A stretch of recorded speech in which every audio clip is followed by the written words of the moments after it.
Stavros, please. Thanks, Ernst. I will also be as brief as Anna. Not as passionate. When I was at the European Parliament, I was passionate. Then I became a foreign minister. And the whole bureaucracy came on me and said, you cannot be that passionate. You have to be more diplomatic. Now I'm trying to figure out what I am.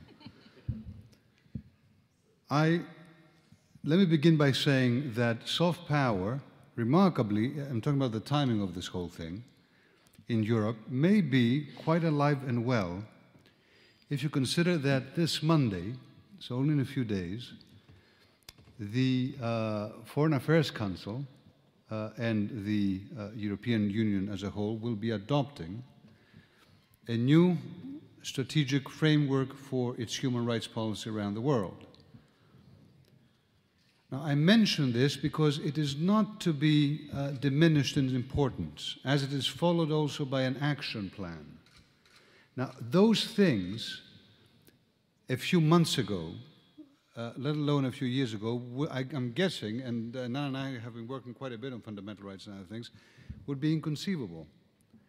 It is quite important, at the same time that we recognize the weaknesses of the system, the lack of political will in the European Union, in its foreign policy in some areas, and I think very correctly these things have been underlined, to also be able to give some kudos, certainly to Cathy Ashton, but also to the member states that managed to get down and get to a unanimous text. Now, does that mean that suddenly human rights will flourish around the world? There will be, celebrations of Europe going in and bringing democracy and happiness? Of course not, because, the texts are important, but then it would be even more important to manage to get these things applied in the context of all these different debates that we're having. Some member states seeing particular national interests in place, others not. The EU trying to speak with a common voice but having trouble doing it, etc., etc. But let us not diminish the importance of this, especially given the time that this is happening. Now, Sergei spoke quite a bit about the economic crisis, and then Anna did as well. And I think that that is a very important element of discussing European foreign policy. Let me give you, in my view, 2 or 3 or 4 results of this economic crisis that render potentially the soft power of Europe more problematic. Some have been mentioned, others not. I'll begin with the one that has not been mentioned. I think it's quite important. It so happens that the crisis has broken out in Europe geographically, mostly. So it is Greece and Portugal and Spain and Italy that are being discussed a lot, and, Ireland, of course, and, Now, guess what? This is not simply, therefore, or the effects of what we do or we fail to do with the crisis, is not simply something that will affect our economic togetherness or not, but also clearly a strategic place in the world. The South is the one that most directly neighbors Africa. The South, or parts of it, is the one that most directly neighbors Southeastern Europe, and of course Turkey. Now just imagine if all those who, at moments of frustration or anger with the terribly, hit by the bad sun and therefore, irresponsible and terrible Southerners, maybe kick them out of the euro, maybe let them go. And that debate has been happening quite a bit. These alternative plans, maybe we don't need it, maybe. Just imagine what would happen if Greece and Italy and Portugal and others that may fall into that domino would actually be in particular unrest, and what that would do to the position of Europe geostrategically to play the role that it wishes to play in Africa and the Middle East. It is not the financial crisis, therefore, its potential consequences, something that only has money in the front run. Now, second reason why particularly discussing soft power and this new human rights commitment of the EU in this climate is particularly important. The crisis has, and I've said this a number of times in the past, done something that is particularly dangerous. It has turned us in some ways against each other. A few years back at the European Parliament, we were discussing the major issue of racism against immigrants and what we will do to integrate immigrants and avoid, the marginalization of society and what have you. But in the past year and a half, I would submit to you, we're beginning to see a different kind of quote-unquote racism, which is racism against each other. The pigs. It's funny, of course, but, those who coined the term didn't see it as, as that funny.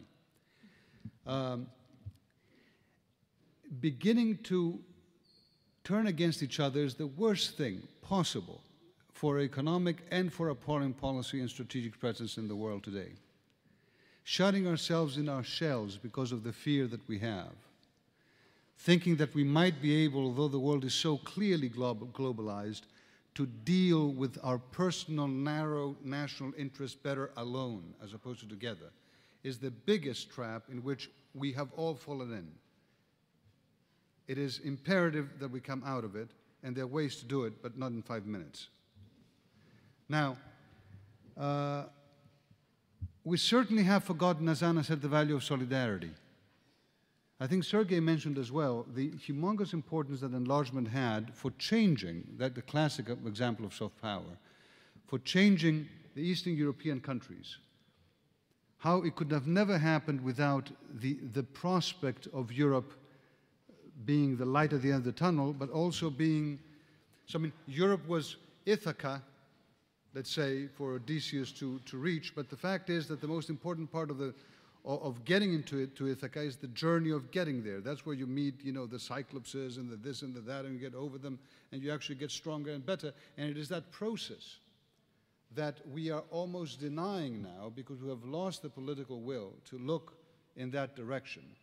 I would submit to you to a large extent, and it's a mistake of us in the Western Balkans, in spite of excellent efforts from the Commission and Fula and some others, but that's an issue.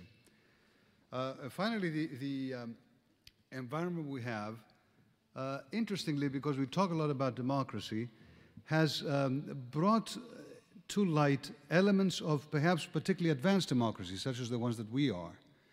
Because at the same time that we are trying to help and establish, and we must, democratic institutions and separations of powers and judiciaries and what have you in countries, particularly in the neighborhood, not only, and this is, I'm very pleased to say, a major emphasis of the new framework for action for human rights in Europe. In our continent, where we have extremely advanced democratic institutions, we have people everywhere turning against their politicians more and more, in ways that are, in some instances, extremely violent. And I submit to you the reason may be that they understand or they feel that at the end of the day, they do not vote for who's going to run a major TV station. They do not vote for who's going to run Goldman Sachs. They do not vote for some computer that automatically buys and sells of, bonds of countries and, either makes them feel good or destroys them. They do not vote for all those things. They vote for politicians that they do vote for, but in fact, they feel that all these other things, uncontrolled, are the ones that are really making the decisions, and not necessarily the politicians. So it's a very interesting element of our advanced democracies that we actually ought to be able to control, not simply for financial and economic reasons. When Anna mentions tax havens, it's an economic issue to deal with. But in fact, it is a deeply democratic issue. Because if in our societies, those who can and have the money and the connections are the ones who don't pay their taxes, therefore they don't fund our schools and they do not fund our hospitals and do not fund our unemployment benefits, but they take the money away, and the woman who works at a civil service and gets a little salary is the only one who pays the salary, the tax, we have a major social inequality development. So these are issues for us to face. Let me close with the Balkans, because there's no question that our presence there and Europe's presence there today, in spite of the fact that, yes, there is an enlargement fatigue, and we can discuss about this, is making a huge difference. A few months back, I had the chance to go with Franco Frattini, the then Italian foreign minister, to Albania. It was the time when the opposition had left the parliament. The hatred between the government, opposition, and other parties was simply, you can smell it in the air. There was simply no possibility of discussions. And the accusations from both sides, if we were to read them, raised a number of very credible issues for one to look into in terms of how they violated, through laws or through regulations, real democracy and this and the other. But the fact of the matter is that the whole European perspective of the country had been frozen because no one was actually participating in discussing how they're going to be applying, bringing in new laws, changing the country in the way that Europe demanded. The visit that I had with Frattini was remarkable. I've been, as you can imagine, to a number of countries, including, of course, all the Arab countries when I was foreign minister. But there, I had, and we had, TV stations everywhere. Why? Because it turns out 85% of the people in Albania cannot agree, in fact, would hate each other and everything else, except for one thing. They want Europe. And the feeling that they got, that it was that hatred in the political life that was endangering the European perspective, more than anything else, made people want to listen to what we had to say. Classic soft power example. Things did change after our visit. They're very problematic. But you have noticed how there is now more political engagement. I think that we have the chance in the Balkans to continue this. And I think that in many ways, in 2014, I mentioned an example that I know because I run, but there are many other things that I talked to other foreign ministers at the time, and not just of countries such as Italy that are around the Balkans, but elsewhere. Having a new agenda for the Balkans. In 2003, it was the first time in Thessaloniki that the agenda for enlargement of the Balkans was placed on the table. And that really gave the impetus for a number of changes and for discussions after decades of dangerous hatred and fighting. But now in 2014, maybe we have the chance with a new agenda to reignite this process, reminding not simply, and this is perhaps sort of a soft power we need to use on ourselves, not simply, our Balkan neighbors how important it is to make changes for themselves, but reminding ourselves and some countries in the EU as well, the importance of, to our own self-interest and to our own preservation of our value heart, which we're losing, of giving the solidarity that made us what we are today to others today. At a time of crisis, it may be even more important to do so than when the cows are fat, to tie the last intervention with the first one. The first speaker said, the second, that maybe soft power is good when things are easy. Actually, no, I'm sorry, it was the third. It was Rafaela. Thank you.